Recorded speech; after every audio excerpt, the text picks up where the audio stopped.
This is really great country here in Site 5E, Eastern North Carolina.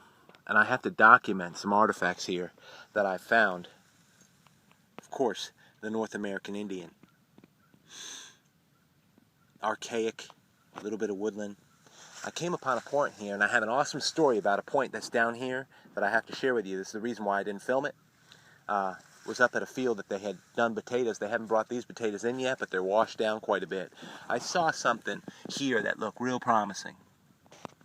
Doesn't it? And it was tight. I just was going to pull it out because I hadn't found anything, and I said, wait, that's tight. I have some others I want to film, but look at this piece sticking out. We'll hope, right? But look at these. Look at these. Big, right here. This alone is, a little over 3 inches, this piece right here that's broken. And no, that's not the tip. That's a different tip. That's where those big tips come from, I'm sure. But, of course, some great pottery that you're looking at. That's the way they make it around here.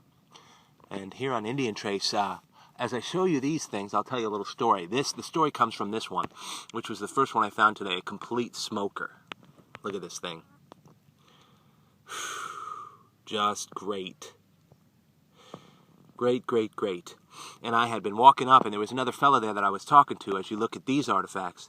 And he was looking for potatoes, wasn't too interested at all in stones or anything. You know, he's just collecting the good potatoes of a field that's already been harvested. Look at this tip.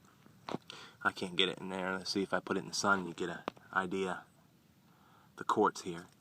A little thumb scraper. I like these, and they make them this shape a lot of times, if I don't get distracted. Anyway, the fellow was looking for potatoes, and I shook up a conversation with him and told him I was just looking for Indian artifacts, and if he came across any, I'd love to have them. And he was just flipping around and filling a bucket with potatoes from a field that already been harvested, like I said. And I said, God, I'd like to find an arrowhead here just to show him.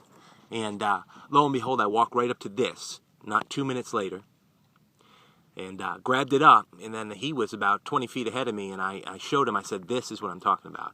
And he said, well, if I scrape any up when I'm picking these potatoes up, I'll be happy to give it to you. And I said, that's a fair trade. So that's where this came from. And this guy, I just love him. He's just a flat-out smoker. Great on both sides, as a matter of fact. All right, let's cut over to the other one here and see if we got anything like a good doubling of some sorts. Getting a little bit up today, I think. Okay, let's get this exposure. Breaking it free. That's crazy, isn't it? I don't know if that ear's broken or not. Oh my goodness. Look at that. Can you see it? Very crazy. That's a smoking point. Let me clean this off. Hang on a second. Holy smokes. I gotta take a quick look at it myself to see what I'm even talking about here.